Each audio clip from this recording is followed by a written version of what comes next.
What's up les Spartiates, ici Lionel Bolina, auteur-créateur de la marque Reste Authentique. J'ai l'immense honneur de recevoir des gens qui ont vécu ou qui ont fait des choses tout à fait exceptionnelles.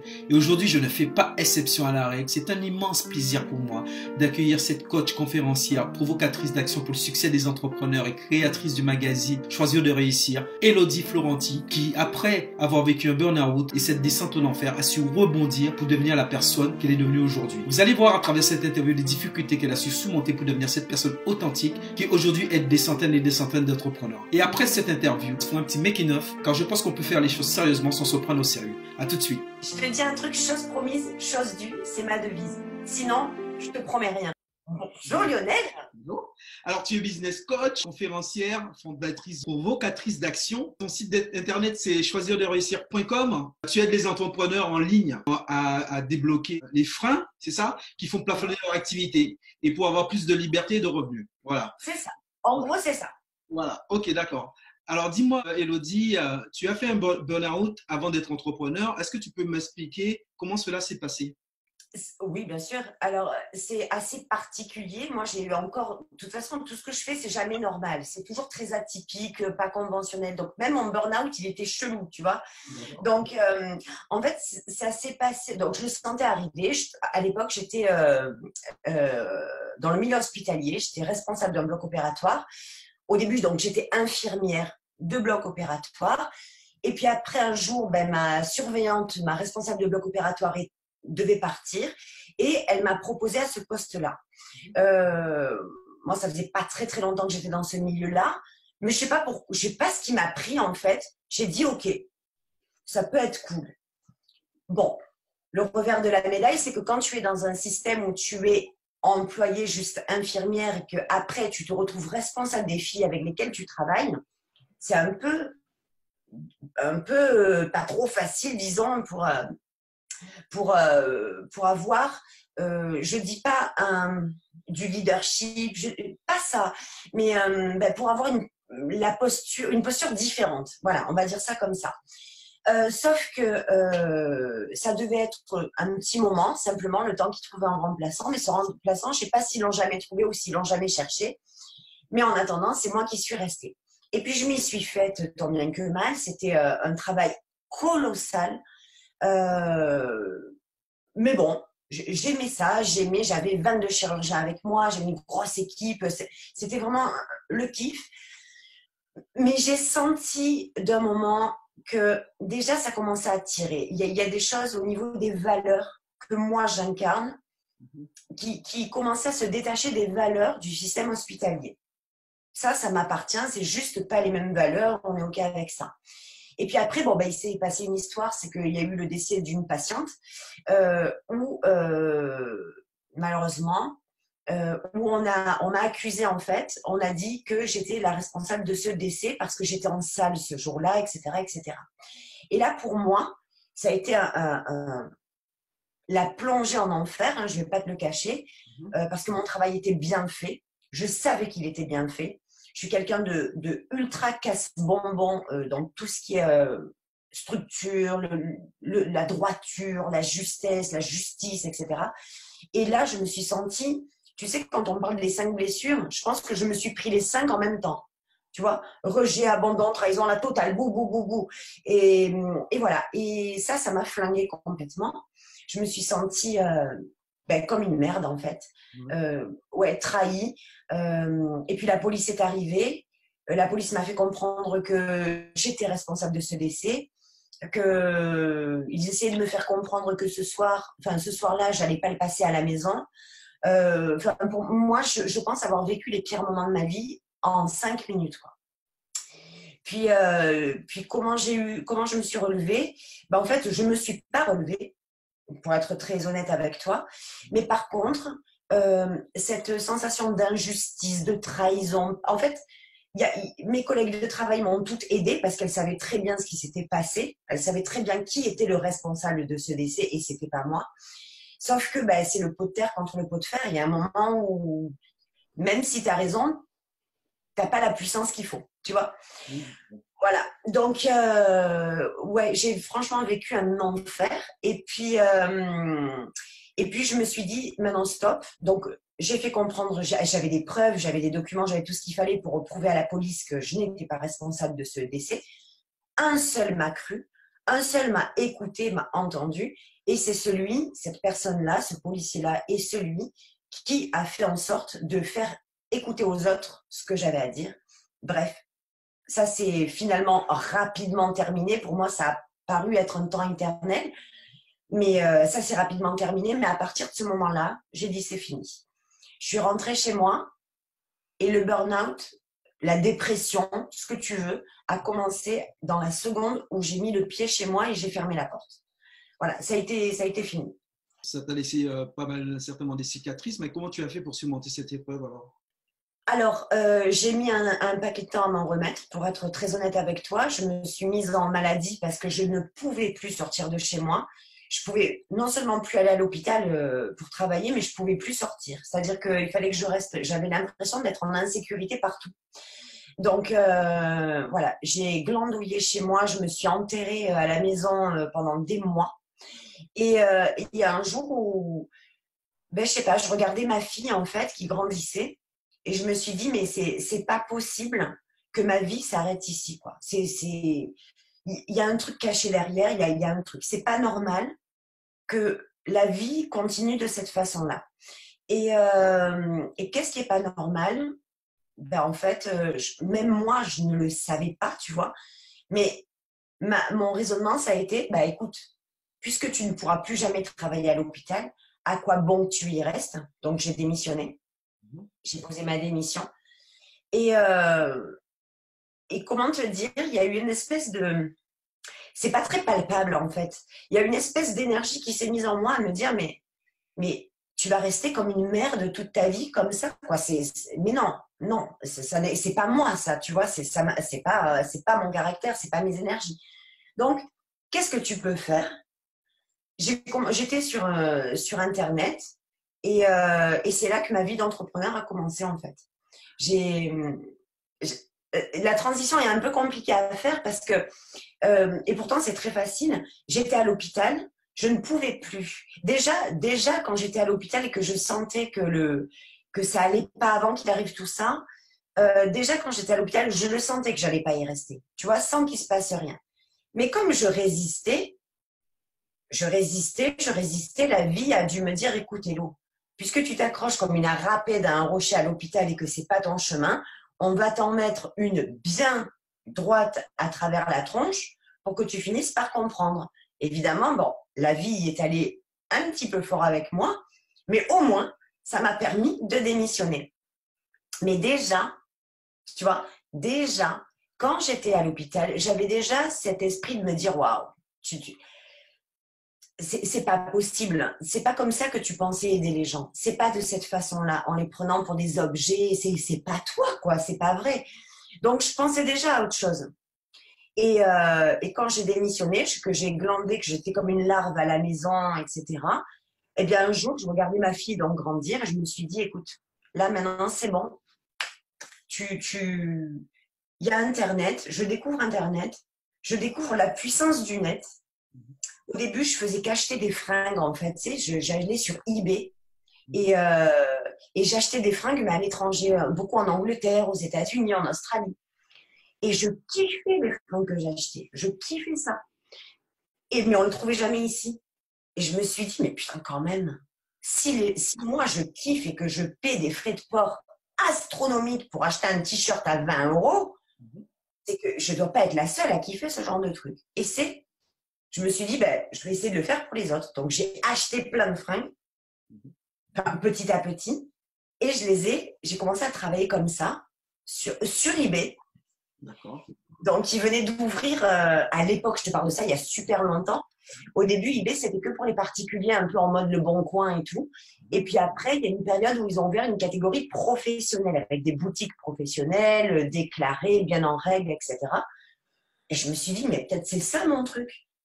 Mais j'ai vraiment fait ça pour m'amuser. Hein. Okay. Je n'ai pas senti arriver le truc, quoi. Sauf que le truc qui est arrivé, c'est qu'on était dans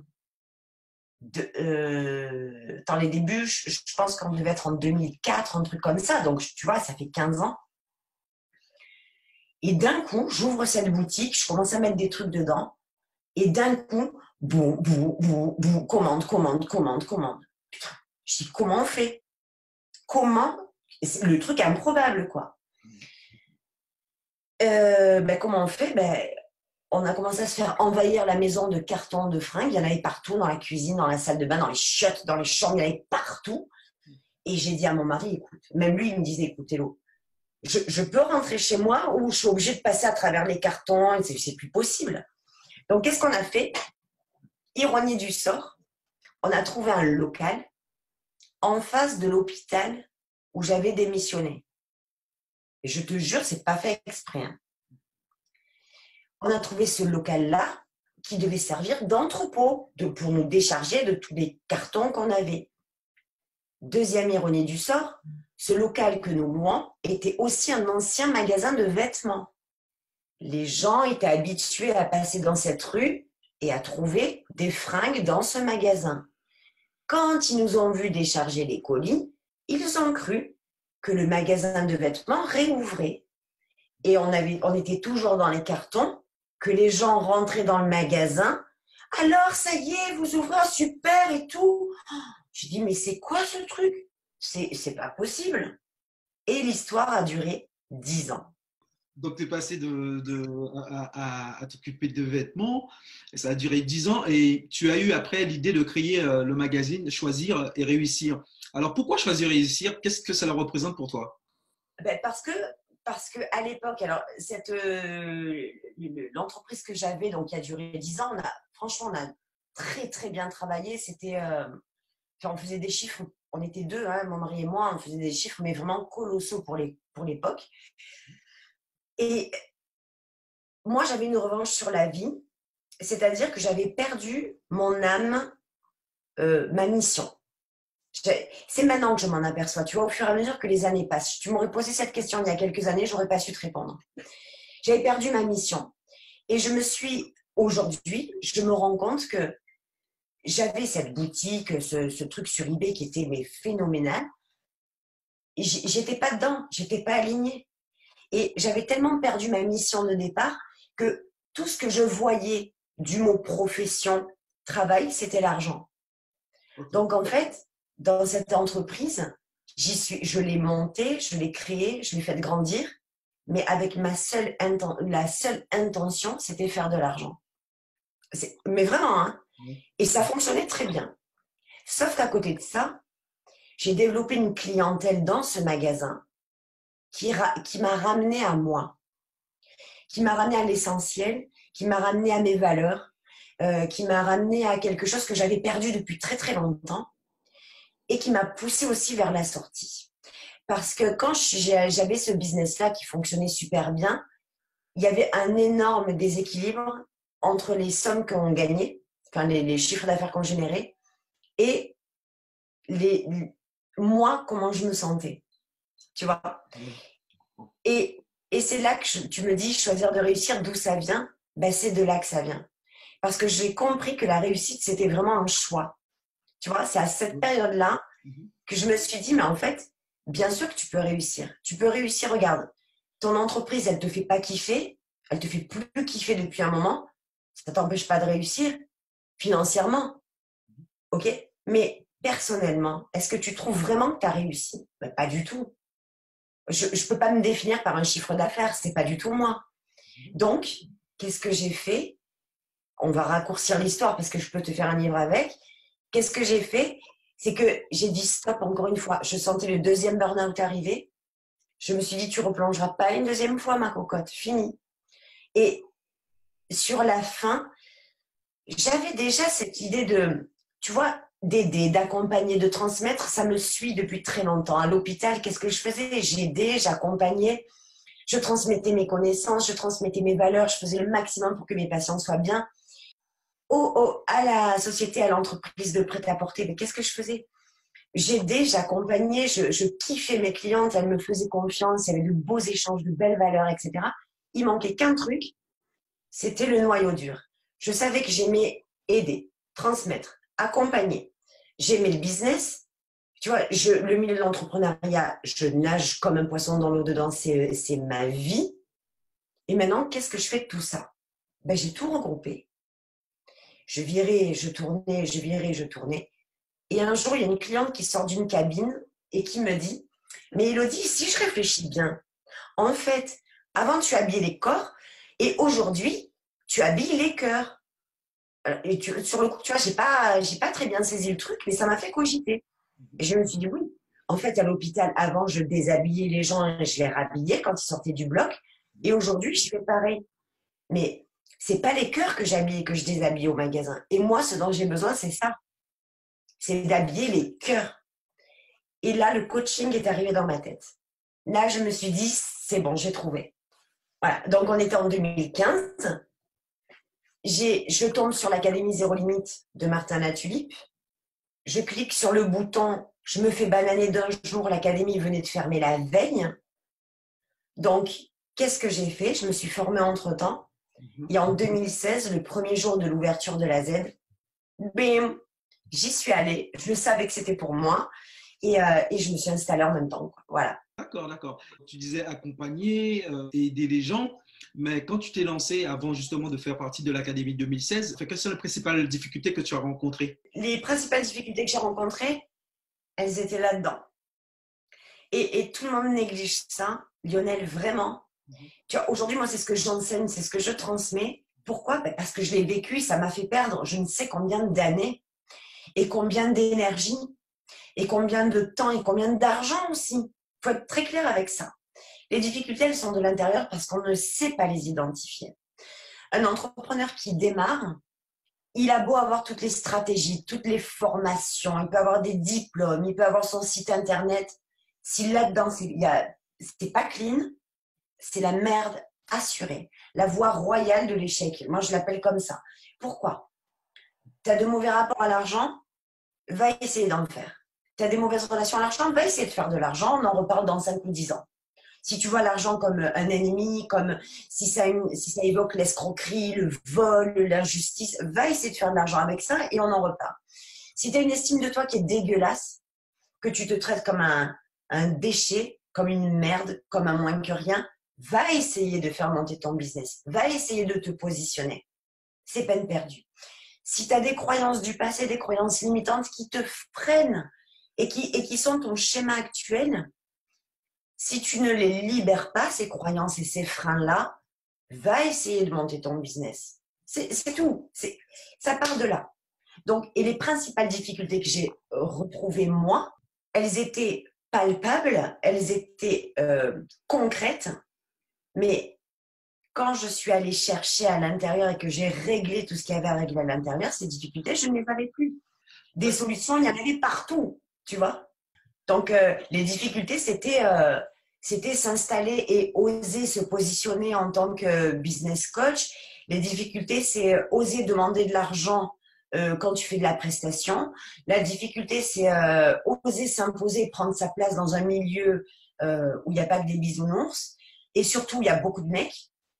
Ne nous le cachons pas. Voilà. La difficulté, c'est d'imposer mon énergie, pas d'imposer, de proposer mon énergie, mon authenticité, d'y aller cash, comme je suis tous les jours. Et ouais, mais des difficultés, je peux t'en faire une liste de 300 tirés si tu veux. Donc, tu veux dire par là que, bon, déjà, je pense qu'on est peut-être avec des qualités qu'il faut savoir développer. Donc, tu nous expliques qu'en fait, pour s'accomplir extérieurement, d'abord s'accomplir intérieurement. C'est ça que j'ai pu comprendre, que tu as voulu m'expliquer. Mais complètement. Il faut apprendre à se connaître et à se reconnaître. Pour se reconnecter, quand tu te connais, que tu te reconnais. Tu sais, moi, quand je fais des accompagnements, c'est la première question que je pose. Qui es-tu? 100% des personnes que j'accompagne se mettent à pleurer dans les 3 secondes qui suivent. Mais ça rate pas. Qui es-tu? Les personnes, parce qu'elles ne se connaissent pas. Tu montes un business sur le pilier de l'inconnu. Mais le pilier de ton business, c'est toi. Si tu ne connais pas le contenu de ce pilier-là, sur quoi tu vas le monter? Sur quelle racine, sur quelle fondation, sur quelle valeur tu vas le monter? Tu vois?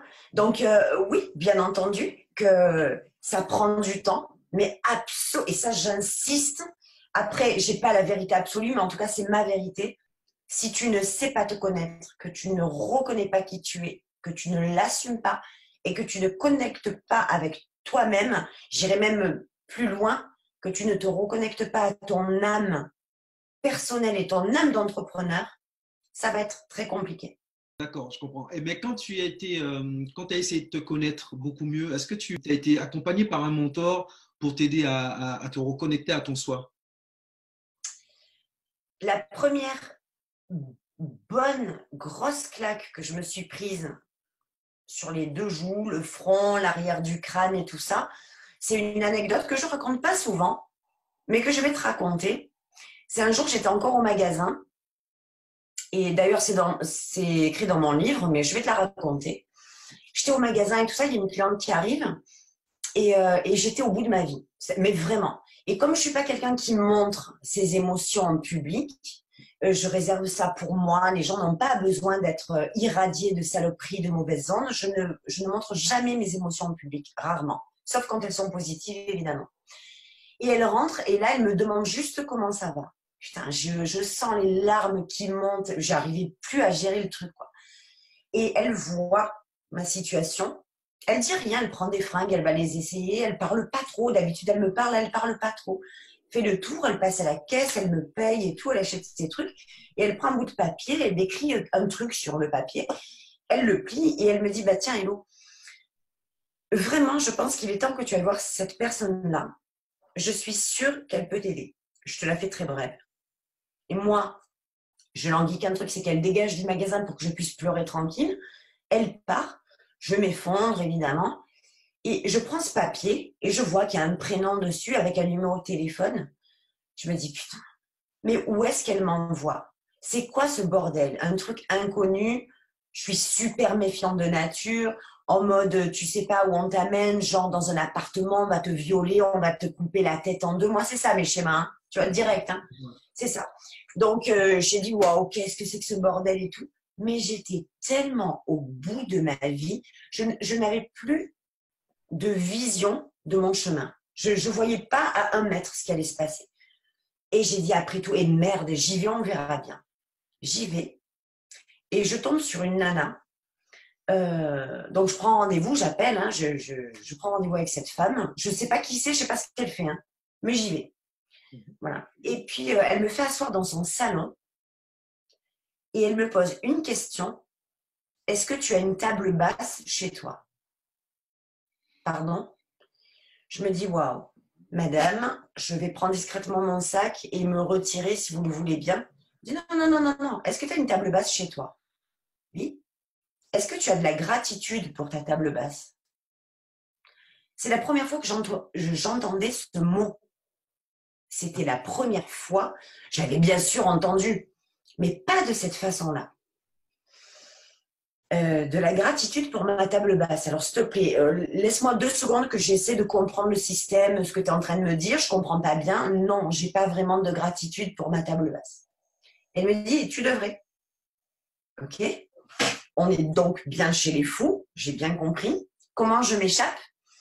Et puis, elle me fait comme ça un listing. Est-ce que tu as de la gratitude pour le toit que tu as sur la tête, pour l'eau chaude qui coule de ton robinet, pour ton frigo qui est plein, pour l'essence qu'il y a dans ta voiture? Tu as de la gratitude pour tout ça? Et là, au fur et à mesure, je commence à comprendre. Et je me fissure de l'intérieur, tu vois. Et en fait, je me dis que toute ma vie, j'ai vécu sur de l'acquis, aussi bien dans mon job que dans mes finances, etc. J'ai vécu sur de l'acquis. Et elle est en train de me montrer, cette meuf-là, que rien n'est acquis et tout peut aller très, très vite. Tu vois? Et là, je commence à comprendre ce qu'elle veut dire par gratitude. Et là, elle me fait basculer dans un monde que je côtoyais de loin, qui était celui de la spiritualité. Mais pas de la religion, pas des gourous, des machins, gling gling, machin. Ah non, non, pas du tout. Juste la connexion de l'âme. Juste ça. Et là, il y a vraiment un switch chez moi qui se passe. On discute un petit peu et tout ça. On reste sur cette notion de gratitude. Et je rentre chez moi. Et je suis en train d'observer, de me rendre compte que tout ce qu'il y avait dans ma maison, ça faisait des années que je ne le voyais plus. Je ne me rendais plus compte du bibelot qu'il y avait sur la banque, de certains trucs qu'il y avait dans ma cuisine. Ben non. J'avais tellement ancré des habitudes que j'en négligeais tout ce qui était autour de ma vie, autour de moi, quoi. Et on s'en fout des meubles, en fait. C'est pas ça le truc. C'est réouvre tes yeux, ouvre tes paupières et vois les vraies choses. Ne vois pas un meuble en tant qu'objet matériel, mais remercie de l'avoir. Tu vois? Et j'étais tellement pas là-dedans. Moi, je remercie mes clientes quand elles me faisaient un 150 ou 200 € à la caisse. Hein. Tu vois? Là, je remerciais. Sinon, pas vraiment, quoi. Et voilà. Et là, j'ai compris ce que c'était la vie. Ça, c'était ma première grosse claque. Après, oui, il y a eu, bien sûr, après Martin Latulippe est devenu rapidement mon mentor, Paul Pironnet. Tu vois, des gens comme ça où on a connecté immédiatement. C'est-à-dire qu'il y a une connexion d'âme, là. Encore une fois, on ne parle pas d'un simple mentor, d'un ami, d'un guide. Non, ça va beaucoup plus loin que ça. Et ouais. Et depuis, j'ai toujours été coachée par Martin, au-delà de la formation. Puis voilà. Et oui, et suivie par des personnes qui me sont chères, oui, et qui m'ont coachée, aidée, accompagnée, bien sûr. Bien sûr.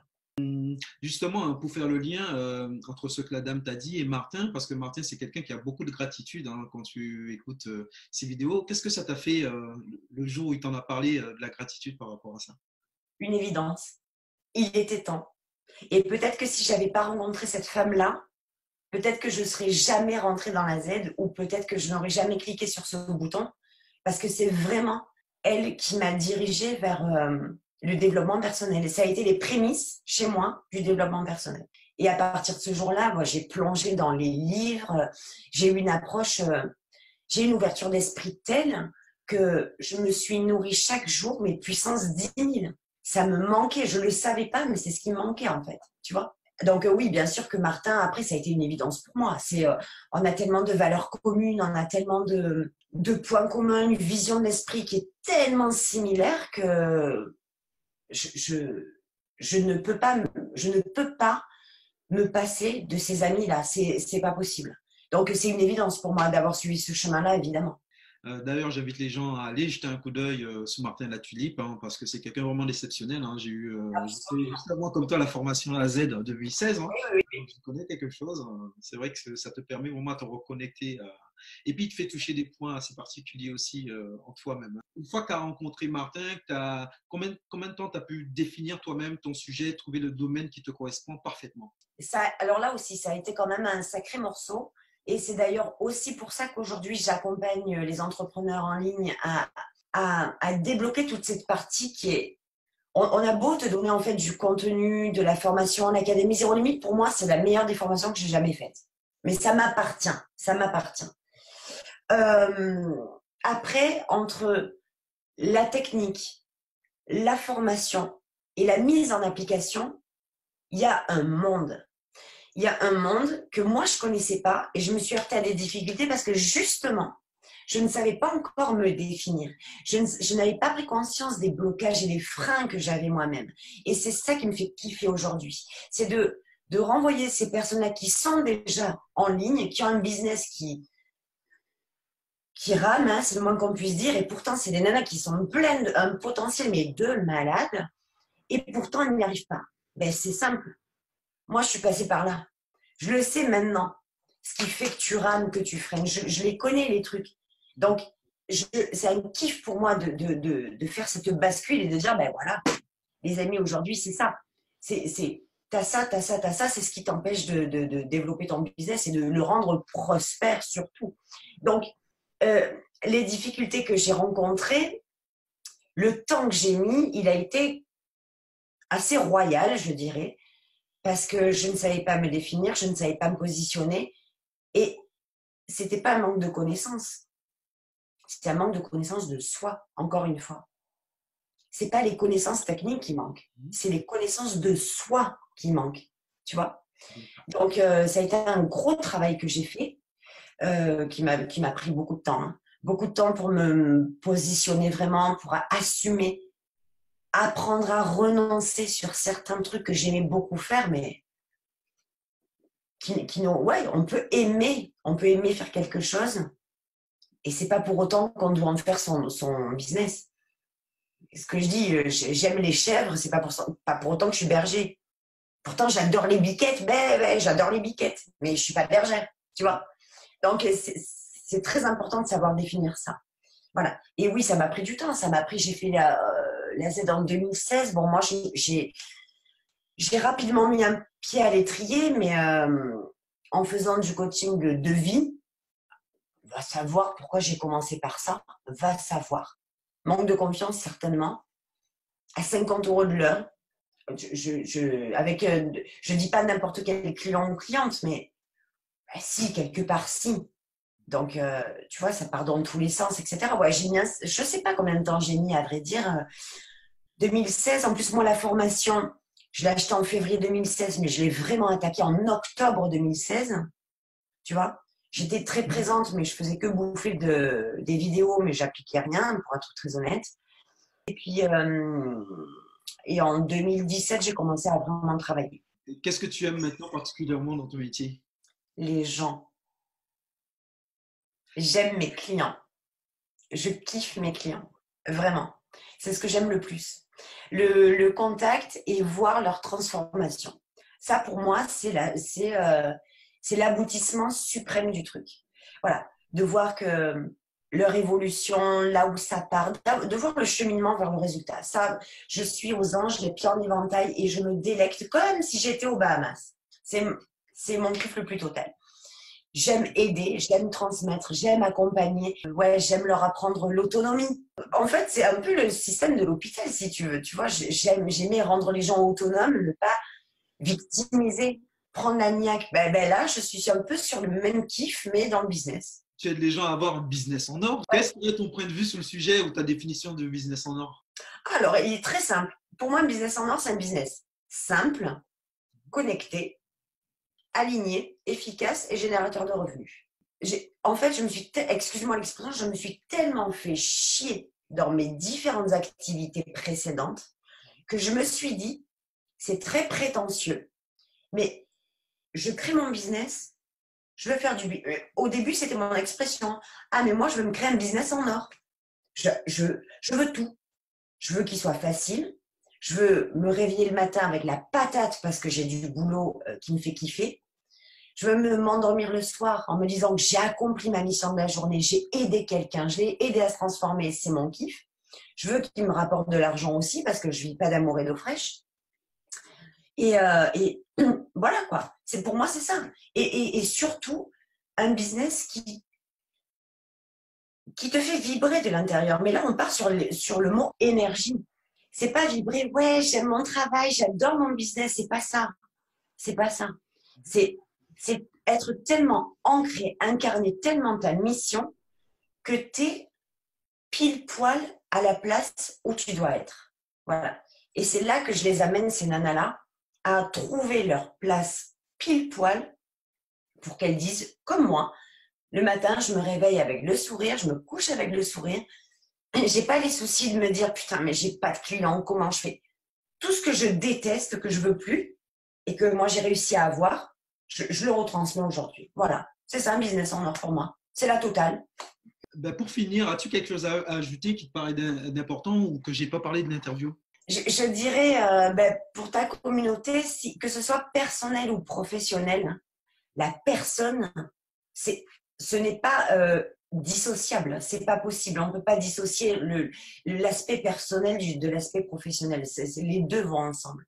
Mais si on les coupe en deux, quelle que soit la version, perso ou pro, je dirais vraiment, osez vous libérer et osez, faites le premier pas, osez vous connaître. C'est la chose la plus difficile de la planète. D'oser aller regarder à l'intérieur. Tu vois, je viens de sortir d'une interview avec Robert Savoie, on en a discuté dedans. Mais c'est la chose la plus difficile qui soit, mais la plus libératrice, la plus successful, la plus celle qui va t'apporter un max de bénéfices, c'est le départ de tout, il est là. On a tendance à beaucoup aider les autres, personnellement, professionnellement. Dès qu'il y a quelqu'un qui a besoin, on est là. Attends, je t'aide et tout ça. Mais c'est quoi ça? C'est pendant que tu aides les gens, tu t'aides pas à toi. On appelle ça parfois les stratégies d'évitement. C'est pour ne pas aller à la rencontre de soi, eh ben, qu'est-ce qu'on fait? On va à la rencontre des autres. Tu vois, ça nourrit, ça équilibre le truc, ça fait une action. Hein, ça fait une action, je me suis occupée d'eux, mais il n'y a jamais le mot moi à la fin. Tu vois? Et ça, c'est terrible pour une vie. C'est terrible. Quelle que soit prise de poids, divorce, relations humaines, relations professionnelles, n'importe quoi, relation avec ses enfants, ton job, ton business, n'importe quoi, commence par là. Commence par là et ton chemin va s'ouvrir. Voilà ce que je dirais. Souvent, ce sont souvent les plus grandes peurs. Hein. Je comprends que les gens ont peur d'affronter. Hein. C'est normal. Tu sais, on n'est pas habitué à aller chercher ces peurs-là. On est habitué à aller aux peurs de l'environnement extérieur. Donc, qu'est-ce qu'on fait? Pour ne pas avoir peur, on ne fait pas. Tu vois? Et de l'intérieur, c'est encore plus puissant. Parce qu'on ne va même pas se confronter. Si je te dis, moi j'ai une peur bleue de l'avion, ben, au moins je le prends, mieux c'est. Je vais éviter la sensation, les ressentis que me procure la peur. De l'intérieur, c'est pareil. Sauf que de l'intérieur, elles ne sont pas dans l'environnement. Elles vivent avec toi tous les jours. Donc, pour ne pas se confronter à ça, mais qu'est-ce qu'on fait? On les écrase, on les enterre, on les étouffe et on ne s'en occupe pas. Sauf qu'elles continuent à vivre avec toi. Tu vois? Donc, oui, c'est sortir de sa zone de confort et rentrer dans sa zone interne. Tu vois? C'est la plus grosse zone de confort, elle est là. C'est rentrer dans ta zone de l'intérieur. C'est parfait, la zone de confort. Ben, je te remercie déjà, Élodie, d'avoir pris le temps de participer à cette interview avec moi. J'invite encore les gens à aller sur ton site choisirderéussir.com où ils vont pouvoir télécharger ton guide en 10 étapes où il y a 5 exercices qui déchirent. Oui, exactement. C'est un livret. En fait, c'est les prémices de mon accompagnement. Donc, c'est vraiment ce que je travaille avec mes clients. Sauf que je l'ai synthétisé. Et c'est un travail de base, un travail de départ pour ceux qui ne sont pas encore prêts à l'accompagnement ou n'ont peut-être pas les moyens aujourd'hui. Moi, je suis très libre avec ça. Mais au moins, qu'ils aient ce livret avec eux pour quand ils ont… Tu sais, il y a une différence entre créer son business et créer un business en or. Créer son business, tu vas à la CCI, tu vas à la chambre de commerce, tu signes tes statuts, tu as créé un business, ça y est, c'est fait. Maintenant, créer un business en or, c'est bien au-dessus, bien au-delà de juste vendre un truc, que ce soit un produit ou un service. Ça va beaucoup plus loin que ça. Donc, ce que j'ai voulu faire, c'est que voilà, j'ai partagé ça en 10 étapes pour qu'au moins les femmes ou les hommes qui ont déjà un business et qui voient que ça rame, qu'ils aillent chercher là-dedans, c'est quoi? D'aller checker, c'est quoi le problème? Qu'est-ce que je ne fais pas? Qu'est-ce que je dois faire? Et qu'est-ce que je dois développer pour développer mon business? Voilà, donc en gros, c'est ça. Ok, on va terminer là-dessus. Si les gens ne savent pas qu'est-ce qu'ils doivent faire, je les invite vraiment à aller sur ton site. J'étais ravie, c'était un super moment. Merci beaucoup en tout cas. Je te promets, j'avais les jambes avant qui tremblaient comme ça, j'étais comme ça. Mais j'étais à l'aise quand même. Je regarde. Regarde, c'est cool. C'est parti, je t'écoute. Mais non, pas de pression, tout va bien. 10 étapes où il y a 5 exercices qui déchirent.